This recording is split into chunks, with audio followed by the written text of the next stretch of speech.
السلام علیکم، کیسے ہیں دوستو؟ حافظ حمداللہ نے کہا کہ ضیاء الحق جیلانی اور باجوہ کے گود میں بیٹھ کر مسلم لیگیوں نے حکمرانی حاصل کی ہے، ہمیشہ انہوں نے ملک سے غداری کی ہے۔ حافظ حمداللہ اور اختیار ولی کے درمیان شدید لڑائی ہوئی ہے۔ اس ویڈیو کو آخر تک دیکھیے کہ یہ لڑائی کس حد تک بڑی ہے۔ جرنیلوں کے ہمیشہ غلامی کس نے کی ہے؟ مولانا فضل الرحمان نے معافی مانگ لی یا اپنے بات پر ابھی تک ڈٹے ہیں؟ ویڈیو آخر تک دیکھیے، کومنٹ میں لکھیے کہ مولانا کو معافی مانگنی چاہیے یا نہیں۔ چینل کو سبسکرائب نہیں کیا تو سبسکرائب کریں، بیل آئیکن دبانا مت بھولیے۔ آپ سب کی محبتوں کا بہت بہت شکریہ۔ انہوں نے ایک بات اختیار ولی صاحب نے اٹھائی تھی، انہوں نے کہا جب آپ غاصب جابروں کی بات کرتے ہیں تو جنرل مشرف کے نیچے تو آپ لوگ ایم ایم اے بنا کے بیٹھے ہوئے تھے، تب کیوں حکومت بنائی؟ میں عرض کر لوں، دیکھیں جو آیاتیں پڑھی گئی اس سے کسی کا انکار نہیں ہے، شہید زندہ ہے، حیات قوم کی حیات ہے، لیکن یہ بھی ایک آیات ہے کہ جب امانت اہل کے پاس دیا جائے تو وہ حکمرانی کا حق رکھتا ہے، لیکن آپ نے اس کو حکمرانی کا حق نہیں دیا، ایک بات۔ دوسری بات یہ، جو جبر کے ذریعے مسلط ہو ملک پر اور قوم پر، اس کو ہٹانا یہ ظلم نہیں ہے، یہ انصاف کا تقاضا ہے، اور جب وہ حاکم ہو پھر عادل اس کی ذمہ داری ہے۔ اس ملک میں نہ عادل ہے نہ اپنے ووٹ سے آیا ہے، یہ جبرن۔ اب آ جائے ایم ایم اے پر آ جائے۔ پرویز مشرف نے 12 اکتوبر 1999 میں کو کی یا نہیں کیا؟ اس کی لیڈرشپ کہاں تھے؟ ملک سے باہر تھے نا، چلے گئے نا، کیسے گئے وہ الگ سٹوری ہے۔ مولانا صاحب یہاں کھڑا تھا، اس نے پی سی او آئین کو معطل کر کے پی سی او انہوں نے مسلط کی، مولانا فضل الرحمان صاحب سڑکوں پر تھے۔ اس کی جو بلدیاتی الیکشن تھے مولانا صاحب نے اس سے بائیکاٹ کیا، اس میں مولانا صاحب نے جمعیت علماء اسلام نے حصہ نہیں لیا۔ جب مولانا صاحب تھے اس وقت مولانا صاحب کی ایم ایم اے کی حکومت تھی خیبر پختونخوا میں، ٹھیک ہے نا، اور یہاں مولانا صاحب اسمبلی میں اپوزیشن لیڈر تھے، تو اپوزیشن لیڈر کہاں حکومت کا حصہ ہے؟ جہاں تک آپ نے وردی کی بات کی، اس نظام کا حصہ بنے نا، بات تو سنیے نا، نظام کو تقویت دی آپ نے، یہ تو کوئی بات نہیں ہے، صوبے کی حکومت بن گیا کہ ہم مشرف کے خلاف ہیں لیکن نظام کے اندر بیٹھیں گے، یہ تو کوئی دلیل نہیں۔ حافظ صاحب یہ تو معافی۔ ایک طرف جب ہم نظام کے اندر رہتے ہیں تو آپ کہتے ہیں یہ جمہوری لوگ ہیں، جب ہم نظام سے باہر جاتے ہیں جیسے پی ٹی آئی چلے گئی، اس نے بہت بڑی غیر جمہوری غلطی کی، یہ کون سی بات ہے؟ جب وہ پی ٹی آئی صوبوں کی حکومتیں بھی چھوڑ کے کشمیر کے بھی چھوڑ کے بہت بڑی غلطی کی۔ 2025 میں کہتے ہیں کہ لعنت بھیجتے ہیں اس نظام پہ اور جوتے کی نوٹ پہ رکھتے ہیں جعلی پارلیمان کو، بالکل آج تک کیوں بیٹھے ہوئے اس میں یہی کہہ رہا ہوں، ہم پارلیمنٹ میں یہی کہتے ہیں کہ یہ 47 فارم کی پارلیمنٹ ہے، میں وہاں ان کے انکوں میں انکے ڈال کر بات کرتا ہوں۔ تو حافظ صاحب ایک ہی ٹکٹ میدان ہی میں ہوں، کوئی دو مزے نہیں۔ گالی بھی جس طرح یہ پی ٹی آئی والے میرے حال تو سنیے نا، ساتھ کہتے ہیں مانتے نہیں ہیں، مالک صاحب میرے حال سنیے، ہم پارلیمنٹ کے اندر بھی حکومت کی وہ اپوزیشن کا جو حق ہے جو عوام نے مینڈیٹ دیا ہے اس کے علاوہ کوئی ایک چیز ہمیں بتا دے جو ہمیں میں تو بڑا خوش ہوں کیا بیٹھے ہوئے، میں کہتا ہوں جس نظام میں بیٹھے ہوئے پھر اس پہ لعنت نہ بھیجے نا، اس نظام جب نظام کا حصہ ہے میری بات سنیے، use the system to change the system, ٹھیک ہے، اسی سسٹم میں رہ رہا ہوں، اسی سسٹم کو چینج کرنے کی کوشش کر رہا ہوں۔ اگر میں گراؤنڈ میں بھی نہیں ہوں، تماشے میں بھی نہیں ہوں، تو آپ کہتے ہیں کہ یہ کس کی مولی ہے؟ چینج کریں، ضرور کریں، پولیٹیکل رول پر تنقید کریں۔ نواز شریف کا انہوں نے حوالہ دیا کہ گجرانوالہ میں تقریر کی، انہوں نے تقریر کی فوج کے کردار پہ بات کی، ہم تو یہاں بیٹھ کر شہداء کی بات کر رہے ہیں، آپ نے تو شہداء کو جو ہے ان کی قربانیوں پہ کوشچن مارک ڈال دیا، ہم تو بات اس پر کر رہے ہیں۔ پارلیمنٹ آپ کے پاس موجود ہے، آپ کی ذہنیت وہاں پر نمائندگی ہے، وہاں پر بات جنگی مفاد بالکل کریں، جہاں پر جب جنگی مفاد خور اگر آپ کہیں گے تو پھر بات بہت دور چلی جائے گی، بہت دور جائے گی۔ پھر میں قسم خدا کی، میں آپ کو بات آج بتاؤں، میں مولانا صاحب اور جمعیت کے خلاف کبھی بولا نہیں ہوں زندگی میں، حافظ صاحب آج مجھے کمپل کر رہے ہیں کہ میں اس پوزیشن پہ چلا جاؤں، یہ قوم گواہ رہے، میں نے آج تک مولانا کے خلاف اور جمعیت کے خلاف کبھی بات نہیں کی۔ سچ ہے تو بتائیں، ہماری محبت بھی ہے، احترام کا رشتہ بھی ہے، بٹ آئی ایم کنسٹرین کہ میں اس بات پہ گفتگو کروں۔ کیا یہ ابھی جو الیکشن گزرا ہے 2024 کا، مولانا صاحب کے اپنے بھائی نے یہ بات نہیں کی اپنی مجلسوں میں کہ ہماری بات ہو گئی ہے؟ کہ خیبر پختونخوا میں ہماری حکومت آ رہی ہے؟ ثبوت دے. میں کہہ رہا ہوں میں اس صوبے سے پھر میں بھی کہہ رہا ہوں کہ آپ کا حکومت جیلی ہے. پھر میں بھی کہہ رہا ہوں آپ کا حکومت جیلی ہے. ثبوت دے. میں بھی آپ کے پاس آتا ہوں. ثبوت. میری بھی تعلقات ہے. ثبوت دے. آپ ثبوت کے ساتھ پھر بولیں فارم 47 کی ثبوت کے ساتھ اس کو فارغ کریں, بتائیں اور پھر ساری پارٹیاں کہہ رہی ہیں. ساری پارٹیاں کہہ رہی, تو میں بھی کہہ رہا ہوں اور سارے لوگ کہتے ہیں کہ آپ کہہ رہے تھے کہ ہماری بات ہو گئی ہے, تو مت کریں ایسی باتیں. 2002 کے الیکشن میں آپ نے کیا کچھ نہیں کیا تھا. پھر آپ نے پرویز مشرف کے ساتھ جو جال بنا تھا وہ ہم نے نہیں دیکھا, وہ بھی ہم نے دیکھا ہے. آپ کی اپنی جتنی پولیٹیکل سٹرگل ہے اس پہ کتنے اس پہ کوسچن مارک ہے. میں نہیں بولنا چاہتا تھا لیکن حافظ صاحب کہ میں اب آپ کو بتاؤں. آپ کی باری آ رہی ہے. آپ سے میں آج پھر بھی میں نے کہہ دیا کہ میں حکومت کی نمائندگی نہیں, میں آج شہداء کے ان کے ورثاء کی بات کرنے آیا ہوں, ان کا مقدمہ لڑنا ہے. اور میں پھر کہتا ہوں کہ مولانا صاحب میں اتنے گٹس ہیں کہ اگر غصے میں وہ کوئی بات کر جائیں تو اپنے الفاظ واپس بھی لے سکتے ہیں. وہ آپ کی بات نہیں ہے ہی نہیں. لیکن اگر ختم کر علی بھائی نے میں سے ناراض ہو جانا ہے, انہوں نے کہنا مجھے بلا کے بٹھا دیا. اگر میں بات کروں تو کیا اس فوج نے آپ کو فیسیلیٹیٹ نہیں کیا, آپ کو مختلف موقعوں پر جگہ نہیں دی؟ جب آپ کو جگہ ملتی ہے تو وہ حلال ہے, جب آپ کو جگہ نہیں ملتی تو وہ حرام ہے. تم کرو تو رقص بسمل اور کوئی اور کرے تو مجرا. This is not fair, sir. میں جنرل جیلانی کون تھا؟ جنرل ضیاء الحق کون تھا؟ کس کے گود میں آپ پلے؟ جنرل باجوہ کو ایکسٹینشن کس نے دی؟ اسی جنرل باجوہ کو آپ گالی دے رہے تھے گجرانوانے میں, اسی کو آپ نے ایکسٹینشن دی. کیوں دی آپ نے؟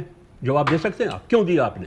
ایک بات. دوسری بات یہ ہے کہ آپ کا وزیر دفاع کہہ رہا ہے کہ ہائبرڈ نظام کا مطلب کیا ہے کہ پارلیمنٹ, عدلیہ, سیاست, سیاسی جماعتیں سارے طاقت کے سامنے سرنگون ہے. میری تو بحث یہ ہے کہ آپ کو جس پہ غصہ ہے اس پہ شہداء کو بیچ میں نہ میں نے یہ کہا شہداء کے بینیفیشری تو وہ ہے. میں تو یہ کہہ رہا ہوں کہ آپ بینیفیشری مت بنیں. آپ یہ مت کہو کہ سیاست میں مداخلت بھی کریں گے اور کہتے ہیں کہ نوجوان خون دے رہا ہے, لیکن اس کا مطلب یہ نہیں ہے کہ آپ سیاست میں مداخلت کریں. اس کا مطلب یہ نہیں ہے کہ آپ اس کے لیے سہولت کار بنیں. علی ظفر صاحب یہ بتائیں, یہ بینیفیشری کا الزام تو سب پہ ہی لگتا ہے نا, آپ لوگوں کو بھی لگتا تھا. آپ لوگ خود بھی کہتے تھے کہ ہم نے بجٹ پاس کرانا ہوتا تھا تو ہم بلاتے تھے لوگوں کو. اب where do we go from here? یہاں سے بات آگے اب چلے گی کیسے اگر مولانا صاحب اپنی جگہ اڑے رہتے ہیں اور جو پبلک سینٹرمنٹ اور گورنمنٹ کا جو اس پہ رسپانس ہے وہ بھی اپنی جگہ قائم رہتا ہے, تو پھر بحیثیت پارٹی آپ لوگ کہاں ہیں؟ تو یہاں پر تھوڑا سا رک کر میں آپ سب سے گزارش کرتا ہوں کہ چینل کو سبسکرائب نہیں کیا تو سبسکرائب کریں, بیل آئیکن دبائیے, کامنٹ میں اپنے رائے ضرور دیں. رائے کی آزادی ابھی تک ہمیں ہے, تو ہم شرافت اور انسانیت کے دائرے میں ہو کر اپنا رائے دے سکتے ہیں, تو ہمیں اپنے رائے دینی چاہیے. کامنٹ میں رائے دے, کہیں بھی دے, لیکن یہ آزادی ہاتھ سے نہ جانے دے. تو کامنٹ میں اپنے رائے دے, ہمیں بتائیے کہ مولانا صاحب نے صحیح کہا یا نہیں. حافظ حمداللہ نے جو اختیار ولی کو جواب دیا ہے کہ ضیاء الحق جیلانی کے گود میں بیٹھ کر جنرل باجوہ کو ایکسٹینشن دے کر آپ لوگوں نے ہمیشہ جرنیلوں کی غلامی کی ہے اور آپ لوگوں نے ہمیشہ افواج پاکستان کو برا بلا کہا ہے, ان پر الزامات بھی لگائے ہیں. تو کیا اس جواب سے آپ لوگ مطمئن ہیں یا نہیں؟ کامنٹ میں لکھیے, چینل کو سبسکرائب کریں, ویڈیو آخر تک ضرور دیکھیے. جو الفاظ کا چناؤ تھا اس پہ سارا بحث اس بات پہ ہو رہی ہے, because ان کا چناؤ یہی تھا کہ آپ اس بات کی تنخواہ لیتے ہیں تو اس کا خون ہمارے پہ, ہمیں آپ کیوں سنا رہے ہیں؟ کیا آپ لاجک ان کی بائے کرتے ہیں جو حافظ صاحب کہہ رہے ہیں؟ اور بیکاز الفاظ کا چناؤ مولانا صاحب تو بڑے آرام سے دوسری بات بھی کر سکتے تھے کہ شہادتیں غلط پالیسیز کی وجہ سے ہو رہی ہیں یا واٹ ایور, لیکن شہادت کے اوپر بات آ گئی کہ تاثر یہ کہ ڈیمین کیا گیا. مقدمات کی بھی بات ہو رہی ہے. ذرا ایک تو پہلے آپ کا اس پہ میں نظریہ لے لوں کہ واٹ ڈو یو تھنک, کہ کیا جب بات ہوئی ہے کیا وہ چھوٹی بات ہے جس کو در انداز کرنا چاہیے؟ اور سیکنڈلی جو کیسز ویسز بننے کی بات ہو رہی ہے اس پہ کوئی لیگل کیا پوزیشن ہے؟ اس پہ کیسز بن سکتے ہیں ان چیزوں پہ؟ سب سے پہلے تو مالک صاحب جو ہمارے جتنے سیکیورٹی ایجنسیز کے ہمارے بچے ہیں, بہن بھائی ہیں, وہ ہمارے محافظ ہیں. وہ اپنی جان دے رہے ہیں ہمارے پاکستان کی سرحدوں کی حفاظت کرنے کے لیے. ان کا درجہ آپ نے آلریڈی قرآن ایک آیت کے ذریعے آپ نے بیان کر دیا، اور دونوں حافظ صاحب نے، ولی صاحب نے بھی اس کو دوبارہ سے ایمفسائز کیا۔ اس کا تو سوال ہی پیدا نہیں ہوتا کہ ہمارے جو سولجرز ہیں، ہمارے جو سپاہی ہیں، ہمارے جو پولیس والے ہیں، ہمارے جو فرنٹیئر کانسٹیبلری کے لوگ ہیں، جو ہر وقت دہشت گردی کے خلاف اپنی جانیں دے رہے ہیں، اپنے دشمنوں کے ساتھ لڑ کے شہید ہو رہے ہیں، ان کا درجہ اتنا اونچا ہے کہ ہم اس کا کسی الفاظ میں ذکر بھی نہیں کر سکتے۔ ہم ان کے شکر گزار ہیں اور رہنا چاہیے ہمیں، اور یہ ہر ملک میں جتنے بھی سولجرز ہیں، جو بھی ان کے ملک کی حفاظت کرتے ہیں، ان کو عزت سے دیکھا جاتا ہے۔ ہم بڑے آرام سے ایئر کنڈیشنرز میں بیٹھے ہیں، آپ سے گفتگو کر رہے ہیں، کیا وجہ ہے اس کی؟ کیونکہ ہمارے بچے، ہمارے بہن بھائی جو ہیں وہ اپنی جانیں قربان کر رہے ہیں۔ آپ پوچھیں ان ماں باپ سے جن کے بچے شہید ہوتے ہیں۔ علی بھائی، میں نے کافی پروگرامز کیے ہیں شہداء کی فیملیز کے ساتھ، میں ایسے گھروں پہ بھی گیا ہوں جو اکلوتا بچہ تھا 22-23 سال کا لیفٹیننٹ، اور ایک بچہ تو مری کے قریب شہید ہوا، اینڈ ود ان 6 months اس کے والد صاحب بھی گزر گئے، 1 سال کے اندر اس کی والدہ بھی اس غم میں گزر گئیں، اور کئی باری تو ہمیں ریکارڈنگز روکنی پڑی بس ہم خود اپنے آنسو نہیں روک سکتے تھے۔ بٹ دیٹ، میں اس لیے کہہ رہا ہوں، کیا یہ غلط الفاظ کا چناؤ ہو گیا ہے؟ بیکاز انہوں نے یہی کہہ دیا کہ تنخواہ ملتی اس بات کی ہے، تنخواہ تو شہادت تو آپ کسی آئیڈیل کے لیے شہید ہوتے ہیں نا، آپ کوئی 40,000 یا لاکھ روپے کی تنخواہ کے لیے تو کوئی نہیں مرتا، آپ کسی کو 5 کروڑ روپیہ بھی دے دیں اور اس کو کہیں کہ تو جا کے مر جا، تو کوئی نہیں مرے گا۔ تو میں اس لیے جاننا چاہ رہا ہوں، ایک تو اس اینگل سے، اور دوسرا لیگل ایسپیکٹ اس کا ذرا بتا دیجئے۔ تو یہ جب ایک بار بات ہو گئی اور اس پہ یونانیمس ویو ہے، سب کا متفقہ ویو ہے، اس پہ کوئی دو رائے نہیں ہے، تو پھر آپ کی لڑائی انسٹیٹیوشن کے ساتھ ضرور ہو سکتی ہے۔ آپ کی لڑائی تاریخ کو اگر آپ دیکھیں تو ضرور ہو سکتی ہے کہ ملٹری ڈکٹیٹرز نے آ کے تو باقاعدہ یہاں رول کیا۔ آپ کی شکایات ہو سکتی ہیں ہائیبریڈ ریجیم سے، آپ کی شکایات ہو سکتی ہیں کہ انسٹیٹیوشن کو آپ سیاست میں نہ انوالو کریں، لیکن جس طرح حافظ اور صاحب آپ کی تو چل بھی رہی ہے، آپ کی لڑائی تو چل بھی رہی ہے، بالکل چل رہی ہے، لیکن اس کا یہ مطلب نہیں ہے کہ آپ جو ہمارے سولجرز ہیں جو اپنی جانیں دے رہے ہیں ان کو بھی اس بحث میں لے آئیں۔ تو میرا خیال ہے کہ مولانا صاحب کی بہت عزت ہے، میں کبھی بھی آج تک کسی کے خلاف ایسی بات نہیں کی اور نہ میں کروں گا۔ اپنی رائے میں نے دی ہے، اور میرا خیال یہ ہے کہ گفتگو کرتے ہوئے شاید یہ جو اگزامپل جہاں دینا چاہ رہے تھے، بحث کو آگے بڑھانا چاہ رہے تھے گفتگو میں، وہ الفاظ کا چناؤ بہت غلط ہو گیا۔ میری نظر میں، میری اگر کوئی ایڈوائس سنے اس معاملے میں تو ریگریٹ کر دینا چاہیے، اور ایک طرح سے اپولوجائز کرنا چاہیے کہ اگر آپ نے کوئی کسی کو ایسی غلط فہمی ہوئی ہے تو میرے سے غلطی ہوئی ہے، میں معافی مانگتا ہوں، اور اس کے بعد اس کی تردید کرنے کے بعد اس کو ایکسپلین بھی کر دیں۔ یہ ایک طریقہ ہوتا ہے، ہر ایک سے غلطی ہو سکتی ہے گفتگو کرتے ہوئے، میننگ آپ کی کچھ اور ہو سکتی ہے، آپ کی نیت کچھ اور ہو سکتی ہے، کہنا آپ کچھ اور چاہتے ہیں، لیکن بحث میں غلطی ہو جاتی ہے۔ ہم بھی جب عدالت میں بحث کر رہے ہوتے ہیں تو کئی بار ایک غلط چیز نکل آتی ہے، پھر آپ اس کو ریٹریکٹ لیگل، اس کا لیگل مجھے بتائیں، جو مقدمات درج ہو رہے ہیں اس کی کوئی لیگل بیسز کیا بنتی ہے؟ نہیں، میرا خیال ہے کہ اس کو اب اس لیول پہ نہیں لے جانا چاہیے۔ اگر ان کی ایکسپلینیشن آ گئی ہے تو پہلی بات تو یہ ہے کہ لیگلی وہ بنتی نہیں ہے، یہ اخلاقی بات زیادہ ہے، یہ کوئی قانونی جرم مجھے نہیں نظر آتا ہے سچ کہ آپ اس کے خلاف کوئی کارروائی شروع کر دیں۔ لیکن جو اتنے بڑے پولیٹیشنز کو، اگر کوئی بھی پولیٹیشین ہو اور اس سے ایسی بات ہو جائے تو میرا خیال ہے سیاستدان کو چاہیے کہ وہ اس کو ریٹریکٹ کر لے اور اس کو نظر انداز کر لیا جا سکتا ہے۔ ہاں تو ناظرین، ان کے عوض میں جو بات تھی وہ تو آپ سب نے سن لی، اختیار ولی صاحب کی بات آپ نے سن لی، اور حافظ حمداللہ کی، اور جو تیسرا بندہ ہے اس کی بھی۔ تو میں یہاں پوچھنا چاہتا ہوں کہ کیا ان میں سے آپ کو کس کی بات اچھی لگی ہے؟ کیا آپ سمجھتے ہیں کہ حافظ حمداللہ نے جو دعوے کی ہے کہ مسلم لیگ نے ہمیشہ جرنیلوں کے گود میں بیٹھ کر آئے ہیں، ہمیشہ انہوں نے ہی افواج پاکستان کو گالیاں دی ہے، افواج پاکستان پر الزامات لگائے ہیں۔ تو یہی لوگ تھے جو مشرف کے دور میں بھاگ گئے تھے ملک سے، ملک کے اندر بھی یہ نہیں ٹک پائے۔ تو مولانا صاحب ملک کے اندر رہے، حکومت وقت کے خلاف وہ جدوجہد کر رہا تھا جمہوریت کو بچانے کے لیے۔ بلدیاتی الیکشن سے مشرف کے دور میں بائیکاٹ کیا، باہر نکلے۔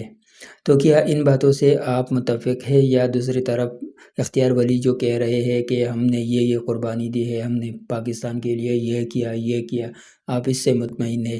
آپ کے نزدیک پاکستان میں سچا لیڈر کون ہے؟ کیا یہ جو مولانا صاحب نے جو باتیں کی ہے یہ عمران خان کے نظریے سے میل کھاتی ہے یا نہیں؟ کیا عمران خان ان باتوں سے بائیکاٹ کرے گا یا نہیں؟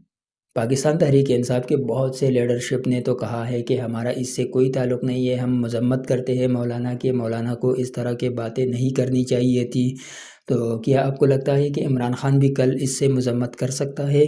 کیا جو مولانا صاحب نے کہا ہے وہ واقعی غلط تھی، یا اس پر الزام لگائے گئے ہیں، یا ان کے باتوں کو تروڑ مروڑ کر پیش کیے جا رہے ہیں، یا ان کے باتوں کا جو مطلب ہے وہ کسی نے نہیں سمجھا، اور جو لوگ سمجھانے کی کوشش کر رہے ہیں وہ اپنے طریقے سے وہ لوگوں کو سمجھاتے ہیں؟ مثال کے طور پر اس نے کہا ہے کہ آپ لوگ تنخواہ لیتے ہیں اور پھر کہتے بھی ہے کہ ہمارے جوان شہید ہو رہی ہے۔